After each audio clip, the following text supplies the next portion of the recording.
Hello, it is me and my tea again. And today I'm excited because I have an Illumicrate box to do. But first, I thought I would talk about some of the things that I did this week and some things that I was really impressed with. So first up is, of course, tea. I do have to say that the Plum Deluxe Mont Blanc Chestnut meringue black tea is absolutely fantastic. You can see I've drunk quite a bit of it. It is absolutely splendid with the chestnut flavor. It is so good. It almost kind of reminds me a little bit of boba tea. So if you are a fan of boba tea and you maybe want a less sweet version of it, this would be a good option. I really enjoyed it. I can't talk enough about it. It is absolutely delicious, especially if you are a fan of chestnut flavor.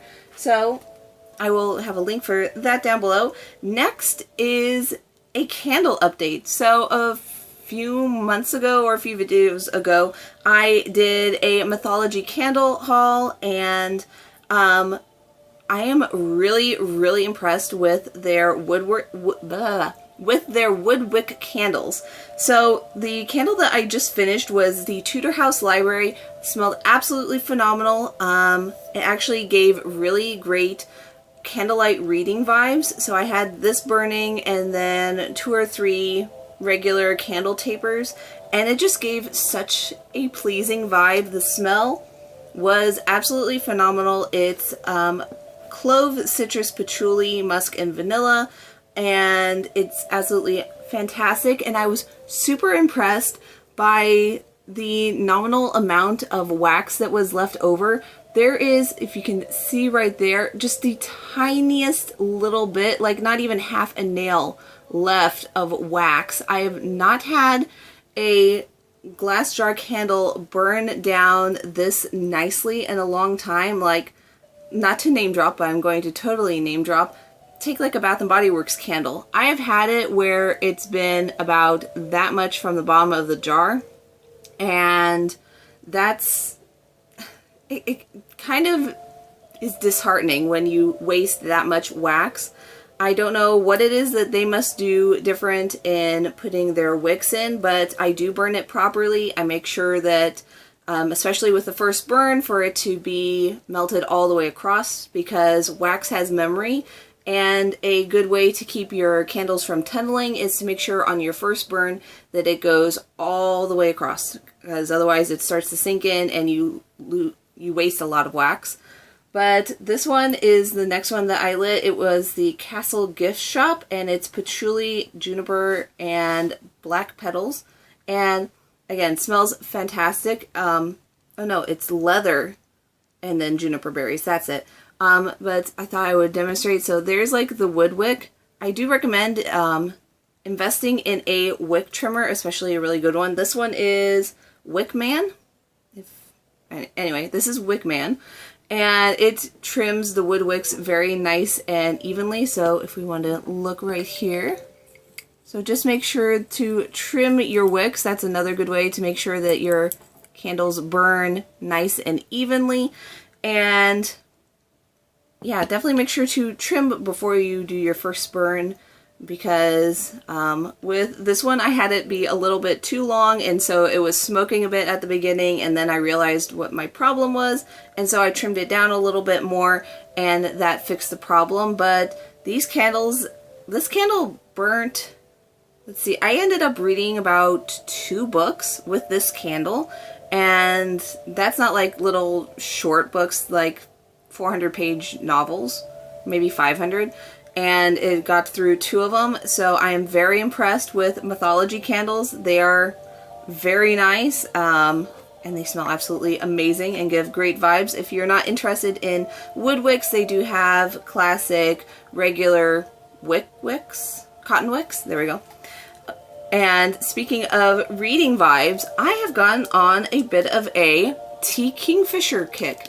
So I finished, what was the first book? What Moves the Dead and What Feasts at Night. So I read those 2 first. They were good. They gave really good gothic horror vibes. I mean, the first one is a retelling of the Fall of the House of Usher, and then the other one's kind of a bit of a dark folklore kind of book. The next one I read, I really enjoyed, although I felt like the ending was a bit anticlimactic, was Thornhedge. That was really, really interesting. It is a retelling of not Snow White, Sleeping Beauty, and it's very interesting. It's kind of like maybe the beauty should not be awoken, and that is very, very interesting. And then I have just started on the classic Nettle and Bone. Do comment down below if you enjoyed Nettle and Bone. I'm only about that far in right now. But so far it's very interesting vibes. The magic system's interesting. I don't think it's too much of a spoiler to say there is a bone dog. She makes a dog out of bones, which is really, really interesting and actually kind of sweet. I kind of think of the skeleton dog in The Corpse Bride, and that's all I can think of while I'm reading this. So do comment down below if you enjoyed this book. And speaking of books, it is time to get into our Illumicrate. Woohoo! So with our trusty pocket knife, let us get into it, shall we? Now, if you're unfamiliar with Illumicrate, it is a monthly subscription box, and this is the book-only option. They do have a book and goodie option, and every month you get a beautiful book, and I'm super excited to see what book we have, because I cannot for the life of me remember the spoilers, so this is going to be a complete complete surprise. Speaking of subscribe, if you're interested in seeing more of my videos, please do subscribe. But we have the paper wormies for Rory George to absolutely tear apart and strewn everywhere in the house. Okay, we have a beautiful book alert. Oh my gosh. Yeah, I'm so glad I did not skip this month's, and it is such a stunning book. Okay, I'm gonna free it from its plastic prison. And while I'm doing that, if you are enjoying this video, please make sure to give it a thumbs up, and if you're interested in supporting my channel, please consider becoming a channel member. It greatly helps out my bookish shenanigans. And speaking of shenanigans, I have a beautiful new book to read. It is To Gaze Upon Wicked Gods. The artwork on the cover is stunning, but look at the end pages. Oh my gosh, they are gorgeous. Look at that. Oh, these are going to be beautiful on the bookshelf. Oh my gosh. And it says it is a hauntingly poetic prose. She spins a tale at the intersection of science fiction, fantasy, and very real devastation. Oh my gosh. It's so beautiful. Okay, so here is our end pages. Do we have different end pages, or are they the same? Ooh, we have different ones. Oh, hello. We are quite handsome. Hello there. Let's see. Do we have reversible? No reversible dust jacket. But the naked book is very interesting. So there is, it's like a full-on picture. Ooh, that is really cool. And it is signed by the author. Ooh, love the bright green ink there. That is very cool. And let's see. We have author's notes. And then we have part 1. Ooh, interesting. I like the little decorations at the top. Let's see. Do we have bonus content in the back? Oh my gosh, it actually talk about the typeface. Well, that is really cool. I love it when they talk about what the font is of the book, and the history behind it. That is very interesting and very cool to see. It looks like it's a short chapter book, because we have, like, there's chapter 52 and then 53. So if you're someone that likes quick, short chapters, I think this might be the book for you. But let us look and see what this book has to say about itself. As soon as I put the dust jacket on, and this time I promise I won't bend the back cover. Someone noticed in one of my previous videos that I accidentally bent the dust jacket. It says, she has power over death, he has power over her. When two enemies strike a dangerous bargain, will they end a war or ignite one? Ooh, okay, so it says, heroes die, cowards live. For as long as Yang has been alive, the empire of Erlang has been occupied by Romans, who mercilessly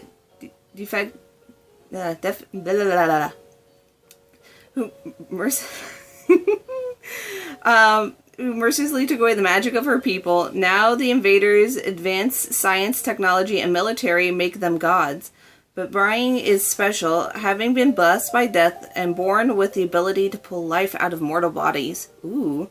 With Antony, the second prince of Rome, uncovers Ryan's power, he offers her an impossible deal. If she becomes his private assassin and eliminates his political rivals, her family will be protected.